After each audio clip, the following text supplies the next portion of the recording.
போய் வீட்டில் போய் தேடிட்டு வரேன். நீ இங்கே வந்து இருக்க. வீட்டில் யாருமே கண்ணை பூட்டி கிடக்க. எல்லாரும் எங்கே போயிட்டாங்க? இல்லடி எல்லாரும் மெட்ராஸுக்கு போயிட்டாடி. நான் மட்டும் தாண்டி இருக்கேன். என்னை மட்டும் விட்டுட்டு போயிட்டாடி வீட்டை பார்த்துக்க சொல்லிட்டு. அதே இப்படி கோயில் நாடி வந்தேன். நீ வருவாயின் பற்றி ஒன்றையும் காணும். உனக்கு ஃபோன் அடிச்சு பார்த்தா நீ ஃபோனே எடுக்கல. ஃபோனை போட்டுட்டு எங்கேயும் போனேன். அப்படியே சரி கோயிலுக்கு வரலான்னு வந்தேன். அப்படியே இருக்கேன்டி. மெட்ராஸ்க்கா? எதுக்குக்கா? எல்லாரும் ஊர் சுற்றி பார்க்க போயிட்டாங்களா? ஒன்னே மட்டும் வீட்டு போயிருக்காங்க. என்கிட்ட சொல்லியிருந்தா 2 நாள் வந்து வீட்டை பார்த்துருக்கல. நீ போயிட்டு வந்திருக்கலாம்ல. ஏக்கா இப்படி பண்ணேன்? இல்லடி மீனாக்கு இன்டர்வியூ இருக்குன்னு சொன்னல, அதாண்டி கிளம்பி போயிட்டாங்க. நேற்று நைட்டே போயிட்டாங்கடி. அப்படியே எல்லாரும் ஊர் சுற்றி பார்த்துட்டு வரோம். நீ வந்தேன்னு சொன்னாங்க. வீட்டை போட்டுட்டு என்னடி போக முடியும்? நீ உங்கள் வீட்டை பார்த்துக்குவியா? இங்கே வந்து பார்த்துக்குவியா? நைட்லாம் இங்கே வந்து காவ காக்க முடியுமாடி? அப்புறம் உன் வீட்டை யார் பார்த்துக்கிறது? அதெல்லாம் சரிப்பட்டு வருமா? பகலுக்கு போகிறனா கூட சத்த பார்த்துக்கடி இந்த பக்கம் வந்து அப்படின்னு சொல்லலாம். 2 நாள் ஆகும். எப்படி பார்த்துக்க முடியும்? அதனால தான் இருந்துட்டு சரி அவங்க போயிட்டு வரட்டும் அப்படின்னு இருந்துட்டு அத்தாச்சி இருக்கிறதே சொன்னாங்க. நான் உங்களை போயிட்டு வர சொல்லிட்டு அவங்க எங்கே போகிறா? நானாச்சும் அப்போ எங்கேயாச்சும் வெளியில் போகிறேன். அவங்க எங்கேயுமே போகிறதில்ல. அதனால தான் போயிட்டு வாங்கன்னு சொல்லிட்டு வரதுக்கு 2 நாள் ஆகுண்டி. அதே இப்படி ஒரு மாதிரி போர் அடிச்சிச்சா ஒரு ஆளாக இருக்கும். அதான் இங்கிட்டு வந்துட்டேன். அட ஆமாக்கா, சொன்னி இல்லை, நான் மறந்தே போயிட்டேன். அதுக்கப்புறம் நான் வரவே இல்லை. நீங்களாம் சோகத்தில் இருப்பியே, ஒரு மாதிரி இருப்பியே, என்னத்தை நம்ம வந்து அதனால தான் நான் நடந்த பக்கம் வரவே இல்லை. சரி இன்னைக்கு வந்து மீனா பார்த்துட்டு வந்தேன் பார்த்தா ஊருக்கு போயிட்டாளா. சரி நல்லபடியாக போயிட்டு வரட்டும். ஃபோன் அடிச்சா போய் சேர்ந்துட்டாங்களாமா? ஆமாடி ஃபோன்லாம் அடிச்சு பேசிட்டேன். சாப்பிட்டுட்டு இன்டர்வியூக்குது சந்தோஷம் கூட்டிகிட்டு போகிறானா. மற்ற எல்லாரும் ரூமில் தான் இருப்பாங்க. அப்புறம் போயிட்டு வந்ததுக்கப்புறம் சாயங்காலம் சுற்றி பார்த்துட்டு ஒரு நாள் நாளைக்கு சுற்றிட்டு நாளைக்கு நைட்டு தான் கிளம்புவாங்கன்னு நினைக்கிறேன். நீ சாப்பிட்டியா? வாரியா? ஒரு ஆளாக உட்காந்து சாப்பிடவும் பிடிக்கல, சமைக்கவும் தோணவே இல்லடி. மாவு இருக்குது, தோசை மாவு, சட்னி தான் வைக்கணும். அப்பமா இல்லை சீனி தொட்டு சாப்பிடுவோம் வந்து யோசிச்சிட்டே இருக்கேன். வாரியா? சட்னி வச்சு 2 பேரும் சாப்பிடுவோம். நீ சாப்பிட்டியா என்ன? இல்லைக்கா, நான் என்ன சாப்பிடலக்கா. நானே சாப்பாடு பழைய சோறு தாக்கா கிடக்கு. நேற்று பார்த்தா சரியான மழை. நைட்டு நல்லா வெயில். அந்த வெயில் பிடிச்சி பார்த்தா மழை என்ன இந்த ஊற்றிடுச்சு. அதோட நைட்டு சாப்பிடவே இல்லை. அப்படியே படுத்துட்டு அந்த சோறு இருக்குது தண்ணி ஊற்றி தான் வச்சுருக்கேன். சுடு தண்ணியை காய வச்சு அதில் ஊற்றியாச்சும் சாப்பிடணும். என்ன பண்ணுறது? காலைல சரி எனக்கு தோசை ஊற்றி தான் நான் சாப்பிட்டு மத்தியானம் சாப்பிட்டு ஒரு வாரம் நைட்டுக்கு சோறாக்கிக்கிறேன். ஒரு ஆளாக இருந்தால் சாப்பிடுவே சரி சாப்பிட தோண மாட்டேங்குது, சமைக்க தோண மாட்டேங்குது. நான் ஒன்றே வேறு திட்டுவேன். ஒழுங்காக சமைச்சு தின்னா நடி சுட சுட ஆக்கி தின்னா 2 வேறு திட்டுறேன். இப்போ தான் எனக்கே புரியுது ஒரு ஆளாக இருந்தால் எவ்வளோ சோம்பேறியாக வருது, என்னத்தை சமைப்போம்னு தோணுது. அதனால நீ வந்து என் குழம்பு கேட்குறியோடி? ஆமாக்கா, இல்லைனா அக்கௌண்ட்டை கேட்குறேன். 2-3 வீடாக இருந்தால் கூட ஒன்றும் தெரியாது. ஏதாச்சும் சமைப்போம் சாப்பிடுவோம் அந்த மாதிரி இருக்கும். ஒரு ஆளாக இருக்கும், சமைக்க தோணல, ஒன்றும் தெரியல. அப்படியே கடுப்பாக இருக்குக்கா. 2 நாளாக நான் இங்கே வராமல் இருக்கும். எனக்கு அப்படியே மண்டை காயிற மாதிரி இருந்துச்சு. டிவியை எவ்வளோ நேரமே பார்க்குறது, அந்த நாடகத்தை பார்த்தாலும் அதுக்கு மேலே டென்ஷன் ஆகுது. என்னத்தை சொல்ல? சரி 2 நாள் வாரம் வரைக்கும் ஏதாச்சும் ஓட்டணும். என்ன ஓட்டுறது இருக்கா? பட்னியாக கிடக்க முடியும். மாவு எல்லாம் சப்பாத்தி மாவு கூட பிசைஞ்சு வச்சதே போயிருக்கா. மாவுலாம் ஆட்டி வச்சுட்டே போயிட்டாங்க. நம்ம செஞ்சு சாப்பிட்றதுக்கு நமக்கு மேல் வலிக்குது. இல்லைடா, மலருமா போயிட்டா பிள்ளைய தூக்கிட்டு? அந்த பிள்ளையதே பார்க்குறதுக்கு முக்கியமாக வந்தே பார்த்தா போயிட்டானா? சரி வந்தோன்னே பார்த்துக்குவோம். நல்லா ஒட்டிக்கிச்சா பாப்பா? அதெல்லாம் நல்லா ஒட்டிக்கிச்சிட்டு எல்லாரோட இருக்குது. ஒரு 10 பிள்ளை மாதிரி அழுகிறதுலாம் இல்லை. அது பாட்டுக்கு சாப்பாடு விட்டுனா வாங்கிது அழுகாமல் இருக்குது. எல்லாத்தையும் படுத்துக்குது. தூக்கிட்டே போயிட்டா. நானும் போயிட்டு வரேன் அப்படின்னு போயிட்டாங்க. சரி எல்லாரும் போய் ஒரு நாள் சுற்றி பார்த்துட்டு வாங்க, நான் மட்டும் வீட்டை பார்த்துக்கிறேன் அப்படின்னு இருந்துட்டேன்டி. சரி வாக்கா, சாமி கும்பிட்டியா இல்லையா? இனிமேலே கும்பிடணுமா? சரி வாடி. இல்லடி நான் சாமி கும்பிடவில்லை, சும்மா தாண்டி வந்தேன். சாமி என்னத்தை கும்பிட்டேன், எனக்கு மனசே சரியில்லை. வேலை கிடைக்கட்டும், ஒரு நாள் வந்து பொங்க வச்சு சாமி கும்பிடுவோம். சரிவா போகலாம். பசங்க இருக்கிற மாதிரி இருக்குது. நைட்டும் ஒழுங்காக சாப்பிடல. ஒரு ஆளாக சாப்பிடுவோம். என்னத்தை சாப்பிடணும் அப்படியே வச்சுட்டேன். சரிவா போய் சட்னி வச்சு தோசை ஊற்றி சாப்பிடுவோம். சரிக்கா எல்லாம் நல்லதே நடக்கும். சாமி மேலே கோச்சிட்டு நம்ம என்ன பண்ணுறது? என்ன நடக்கணும் இருக்கோ அதானே நடக்கும். சாமி மேலே கோச்சிக்கிட்டா மட்டும் ஏதாச்சும் ஆகுமா? வீடு இப்போ கும்பிட்றன்னா கும்பிட்டுட்டு வரட்டு போ. இல்லடி கோவம்லாம் இல்லை, கொஞ்சம் மன வருத்தம். மற்றபடி என்ன மன வருத்தத்தோட சாமி கும்பிட்டா என்ன கும்பிட முடியும்? நம்ம வருத்தந்தே முதல்ல வந்து நிற்க சாமி நம்ம கும்பிட முடியுமா? அதனால தான் சொன்னி. மற்றபடி என்ன கோச்சிட்டு நம்ம என்ன போகிறோம்? கோச்சாலும் கோச்சிக்கலாம், நடக்க தானே போகுது. அதனால் அப்படிலாம் ஒன்றும் இல்லடி. புயலை கிடச்சோன்னே ஒரு வாழை மீனாக வந்துடட்டும், எல்லாம் சேர்ந்து சாமி கும்பிடலான்னு. மற்றபடி ஒன்றும் இல்லை. சரிக்கா அதுவும் கரெக்டுதாக்கா. மன வருத்தத்தோட கும்பிட்டா நம்ம என்ன கும்பிட முடியும்? சும்மா போய் பொம்மை மாதிரி வேணா நின்று சாமியை பார்த்துட்டு வேணா வரலாம். சரிவா போகலாம். எனக்கு தான் வயிறு பசி இருக்குது. உண்டு பேசி வயிறு பசி எடுத்துருச்சு. இன்னைக்கு பூரா உன் வீட்டில் நான் அப்புறம் சாப்பிட்ற நேரத்துக்கு போய் சாப்பிட்டுட்டு அப்புறமா வரேன். நீ தனியாக தானே இருக்கேன். நான் அப்புறம் நைட்டு தூங்கும் போது போய்க்கிறேன். சரி அப்போ என்னடி வீட்டுக்கு போனேன், சாப்பாட்டை நாக்கி கொட்டிட்டு இங்கேயே சாப்பாடு செஞ்சு சாப்பிட்டுக்கலாம். 2 நாளைக்கு இங்கேயே சாப்பிட்டு என்னத்தை போய் தனியாக செஞ்சேன். நானும் ஒரு ஆளுக்காக என்னத்தை செஞ்சு எத்தனோட அரிசியை போட்டு வைக்க முடியும் மாதிரி கொஞ்சம் கூட போட்டால் நீ சாப்பிட்டுக்குவேன். சரிக்கா. என்னங்க இப்போ ஓகே தானே? அப்பா சொன்ன மாதிரி எல்லாமே ரெடி பண்ணியாச்சு. அப்பா தான் இந்த வாரம் சொன்னாரு. இன்னும் ஆளே காணோம். எங்கள் அம்மாவை கூட்டிகிட்டு வரதுக்கு லேட் பண்ணுறாரு. எங்கள் அம்மா வராதே.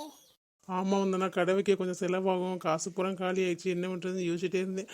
நல்ல வேலை நீ உங்கள் அப்பாட்ட வாங்கி கொடுத்த. நான் எப்படி திருப்பி கொடுக்க போகிறேன்? கொஞ்சம் கொஞ்சமாக திருப்பி கொடுத்துறேன் சொல்லிடுமா மாட்டேன். அட என்னங்க அப்பா உங்கள்ட்ட திருப்பி தாங்கன்னு இப்போவே கேட்டாங்களா? நம்ம முடிஞ்ச போது திருப்பி கொடுப்போம். திருப்பி கொடுத்தா கூட வாங்க மாட்டாங்க. திருப்பி கொடுக்கலன்னா வேறு ஏதாச்சும் பொருளா இல்லாட்டினா நகை அப்பாவுக்கு செயின் அந்த மாதிரி ஏதாச்சும் வாங்கி கொடுக்கலாம். அதுக்கு போய் என்ன இது பண்ணிக்கிட்டு இருக்கே? நீங்கள் அலைஞ்சிக்கிட்டே இருக்க வந்து அப்பா இந்த ஐடியா சொன்னாங்க. ஊருக்கு போகிறாங்கப்பா, அதுக்கு ரெடி பண்ணுவோம் அப்படின்னு சொன்னேன். அப்பா தான் இந்த ஐடியா சொன்னாங்க. எதுக்கு ஊரில் போய் அலைஞ்சிக்கிட்டு இவ்வளோ தோட்டம் வச்சிருக்கியே, அலைஞ்சிக்கிட்டு இருக்கியே, தோட்டத்தை வேலை வச்சு ஆளை பார்த்துட்டு கடையை வச்சு உட்காந்துருங்க அப்படின்னு சொன்னாங்க. அதனால இந்த ஐடியாவும் தோணுச்சு. நல்ல வேலை இடமும் அதுக்கு தூரா கிடச்சிருச்சு. ரொம்ப தேங்க்ஸ் வந்தனா. நான் கூட நீ எப்படி புரிஞ்சுக்க போகிற அப்படின்னு நினச்சேன். நல்ல வேலை நீ நல்லா புரிஞ்சுக்கிட்டு நல்லா சப்போர்ட்டாகவும் இருக்க. ரொம்ப தேங்க்ஸ் வந்தனா. நமக்குள்ளே என்னங்க இப்படி இருக்குது? ஏதோ கொஞ்சம் ஒரு மாதிரியாக நடந்துக்கிட்டே அதுக்காக எப்போவுமே அப்படியே இருப்பேனா அப்படின்னு நினச்சிட்டீங்களா என்னையே? எனக்கும் மனசு இருக்குல்ல. அப்படிலாம் ஒன்றும் இல்லை. நீங்கள் நல்லா இருந்தால் தானே நான் நல்லா இருக்க முடியும். தோட்டத்துலலாம் இனி வேலைக்கே ஆள் வச்சுக்கோங்க. நீங்கள் எல்லா வேலையும் பார்க்க வேணாம் சரியா?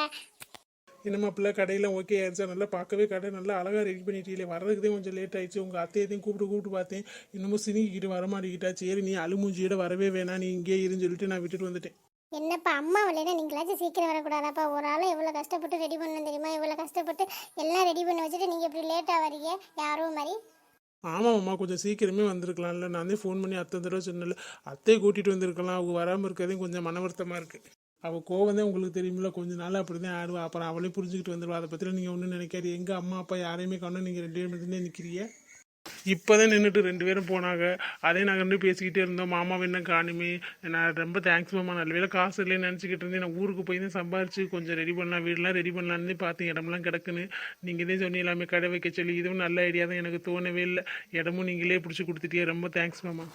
அட என்ன மாப்பிள்ள, நமக்குள்ளே போய் தேங்க்ஸ் சொல்லிட்டு, என் மகளுக்காக நான் செய்கிறேன், என் மருமையனுக்காக நான் செய்கிறேன், இதில் போய் நான் கணக்கு பார்ப்பேனா? விடுங்க. அம்மா எப்போ இப்படி பண்ணிக்கிட்டே இருக்கு? முதல்ல இப்படி பண்ணுச்சு, இப்போ நான் தான் சொல்கிறேன்ல, எனக்காக கூட மாறாதாப்பா. எதுக்கு தாப்பா அம்மா இப்படி பண்ணுது? அம்மாட்ட எப்படி தாப்பா இத்தனை வருஷம் குப்பை கட்டணும்? எனக்கு புரியவே இல்லை. அது உங்கள் அம்மா அப்படிதான் கொண்டோம், கொஞ்சம் நாளில் மாறிடுவா. விட மாறாதான் பார்ப்போம், இல்லாட்டா நம்மதே மாற்றணும், வலிக்கு கொண்டு வரணும், கொஞ்சம் கொஞ்சமாக வலிக்கு கொண்டு வரும். ஒரு பேர பிள்ளை எதுக்கு பிறந்தா வலிக்கு மாறிடும்.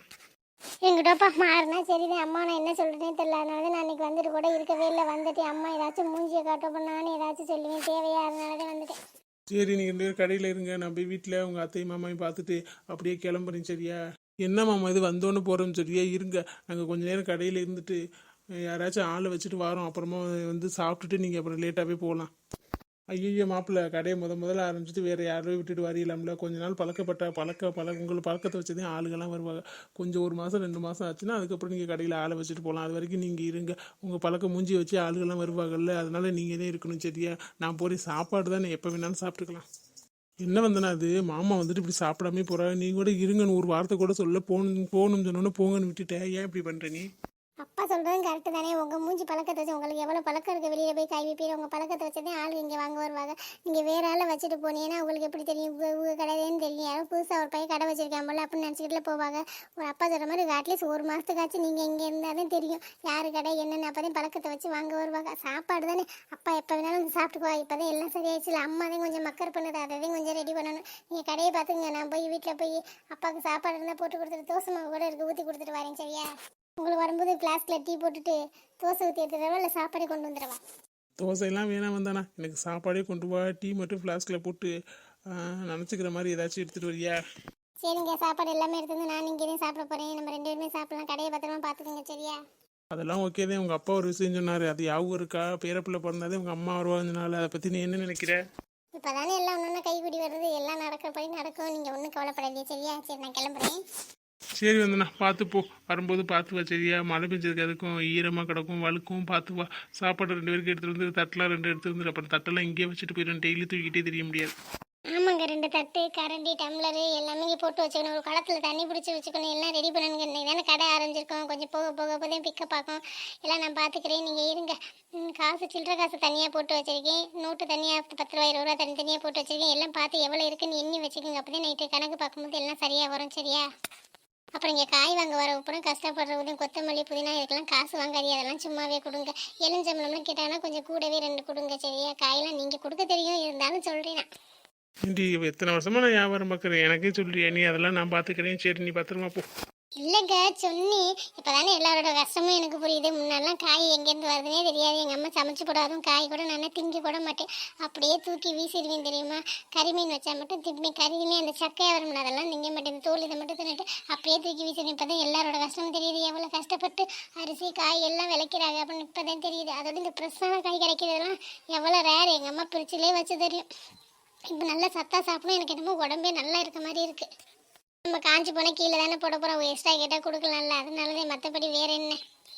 ஆமாம் வந்தானா, அதனால தான் கஷ்டப்படுவோம். கூட 2 கேட்டாலும் கொடுத்துருவேன். காஞ்சி போய் கீழே கொட்டுறதுக்கு மாட்டு கொட்டுறதுக்கு அவங்க தின்னுட்டு போவாள். அது நமக்கு புண்ணியமாச்சும் கிடைக்கல, அதனால தான். சரி, சாப்பாடு செய்கிற காய் ஏதாச்சும் எடுத்துகிட்டு போவே. சும்மா போகிற நீ? இல்லைங்க, கத்திரிக்காய் வேணால் தெரியல பொரிச்சிட்டு ரசம் வச்சு எடுத்துகிட்டு வரவா? இல்லைன்னா இது காலிஃப்ளவர் சூப் வச்சு எடுத்துகிட்டு வரேன், சூப்பராக இருக்கும். சரி, எதுவே பண்ணி சீக்கிரம் எடுத்துகிட்டு வா. எனக்கு இப்போவே பசிக்கிற மாதிரி இருக்குது. காலைல அவக்கன்னு டீ குடிச்சு ஒழுங்காக கூட குடிக்கல. இல்லைன்னா டீ எடுத்து வந்துட்டு அப்புறம் போறியா? நான் வேணாம், வண்டி இல்லை உனக்கு. முதல்ல வண்டி வாங்கணும். நீ எத்தனை தடவை தான் நினைப்பேன். ஒரு வாழை வா, நான் சத்த இருக்கிறேன். இந்த ஒரு ஜூஸ் பாட்டில் கூட இருக்குது, அதை குடிச்சுக்கிறேன். சரிங்க. அப்புறம் மீனா நான் தான் சொன்னேன்ல அபாசன் ஆயிடுச்சு, அப்புறம் வேலை கூட கிடைக்கும், இப்போ தான் ஒரு நாள் போய் பார்த்துட்டு வந்துருவோமா? ஒரு நாள் சாயங்காலம் போய் பார்த்துட்டு எங்கே நைட்டு இருந்துட்டு விடிய காலை எந்திரிச்சு வரலாம், சரியா? ரொம்ப தேங்க்ஸுங்க. சரி இருங்க, நான் போயிட்டு வரேன். பேசிக்கிட்டே இருந்தால் பேசிகிட்டே இருப்போம்.